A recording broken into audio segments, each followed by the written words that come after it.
আসসালামু আলাইকুম। বাংলা সংবাদে সবাইকে স্বাগত জানাচ্ছি। আমি চিন্তিয়া হক। শুরুতেই সংবাদ শিরোনাম। জাতীয় নির্বাচনের আগে স্থানীয় নির্বাচন করলে কি উপকার জানালেন শারজিস। এদিকে ডক্টর ইউনূসের আশেপাশে শেখ হাসিনার ঘনিষ্ঠ সহযোগীরা অবস্থান করছেন, অভিযোগ ফারুকের।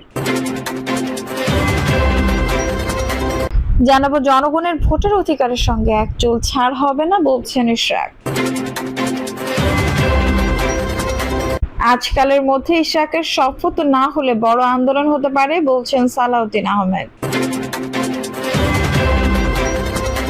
এবং সর্বশেষে জানাবো ইশরাক ভাইয়ের এসব মানায় না, বলছেন শারজিস আলম। দর্শক শুনছিলেন সংবাদ শিরোনাম, এখন বিস্তারিত।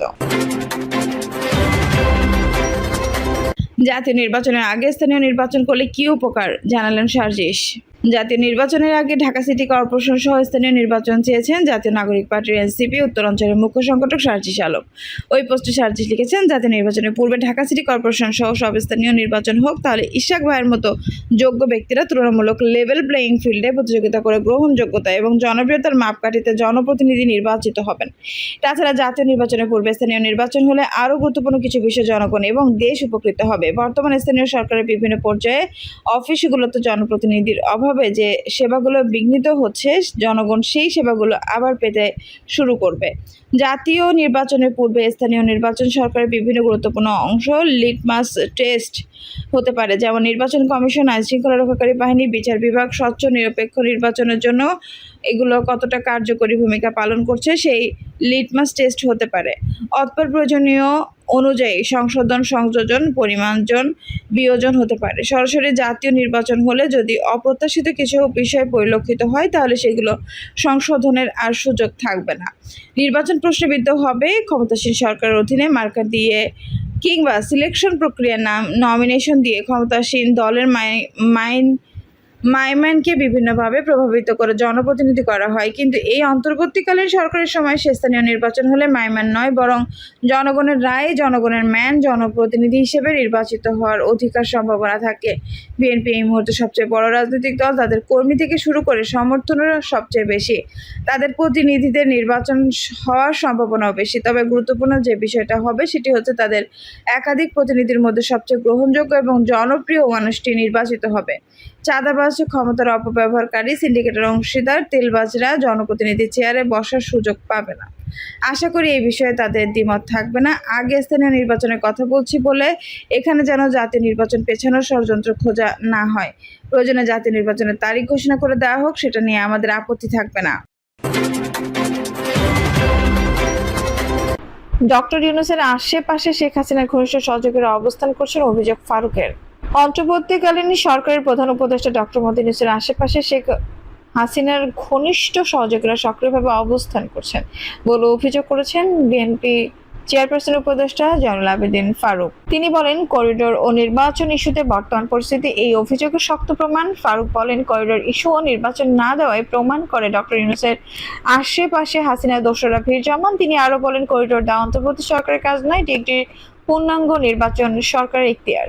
সংসদ থেকে এর মতো গুরুত্বপূর্ণ সিদ্ধান্ত হওয়া উচিত। বিএনপির এই নেতা আরো বলেন, বাংলাদেশ ঘিরেও আন্তর্জাতিক মহলে গভীর চক্রান্ত চলছে। কেউ কেউ চাইছে একটি পক্ষকে সংগঠিত করে সুবিধা আদায় করতে, কিন্তু আমরা স্পষ্টভাবে বলছি, ডক্টর ইউনূসকে কাউকে সংগঠিত করার জন্য ক্ষমতায় বসানো হয়নি। ফারুক বলেন, জনগণের স্বার্থে অন্তর্বর্তী সরকারকে নিরপেক্ষ দৃঢ় থাকতে হবে। জনগণের ভোটের অধিকারের সঙ্গে একচুল ছাড় হবে না, বলছেন ইশরাক।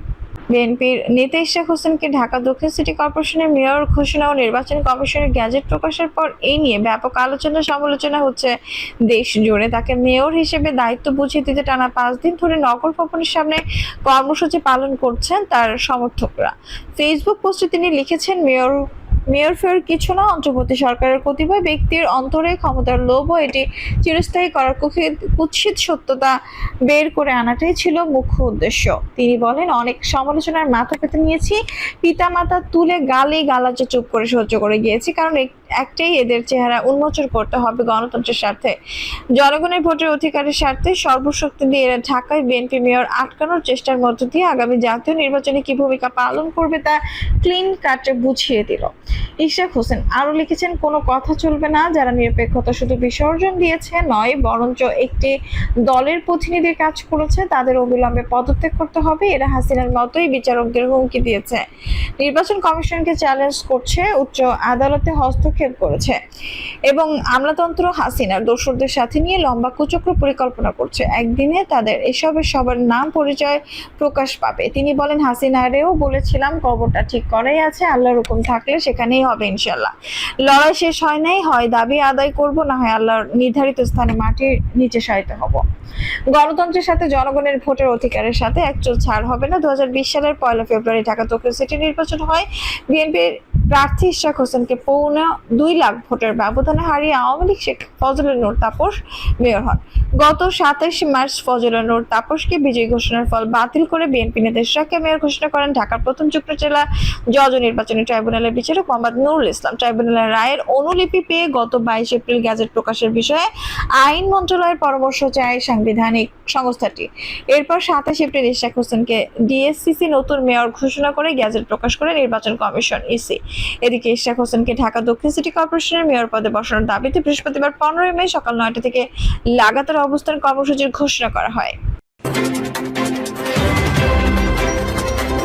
আজকালের মধ্যে ইশরাকের শপথ না হলে বড় আন্দোলন হতে পারে বলছেন সালাউদ্দিন আহমেদ। বিএনপি নেতা ইশরাক হোসেনকে ঢাকা দক্ষিণ সিটি কর্পোরেশনের ডিএসসিসি মেয়র ঘোষণা না করা হলে বৃহত্তর আন্দোলন হতে পারে বলে মন্তব্য করেছেন দলটির কমিটির সদস্য সালাউদ্দিন আহমেদ।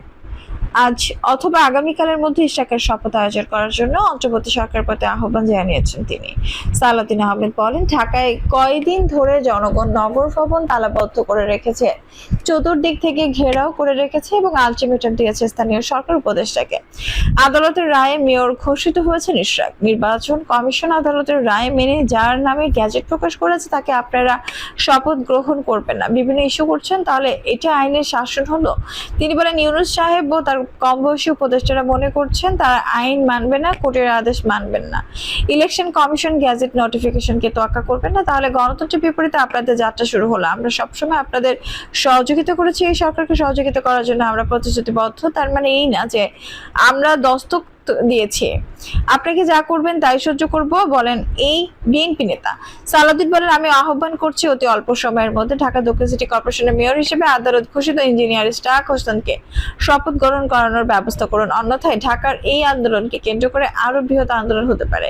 তিনি বলেন, ফ্যাসিবাদ সৃষ্টি চিরতরে বন্ধ করতে হলে সংস্কারের মধ্য দিয়ে যেতে হবে। আমরা সংস্কার কমিশনের সঙ্গে বসছি, কিভাবে বিচার বিভাগের প্রশাসনিক কিংবা অন্যান্য খাতের সংস্কার হবে, কিভাবে বাংলাদেশের মানুষ গণতান্ত্রিক অধিকার ভোগ করতে পারবে এবং সাংবিধানিক কোনো একনায়ক সৃষ্টি হতে পারবে না। এই জন্য আমরা কাজ করছি। এই সংস্কারের ফল যদি আমরা পেতে চাই তাহলে নির্বাচিত সংসদের কোনো বিকল্প নেই।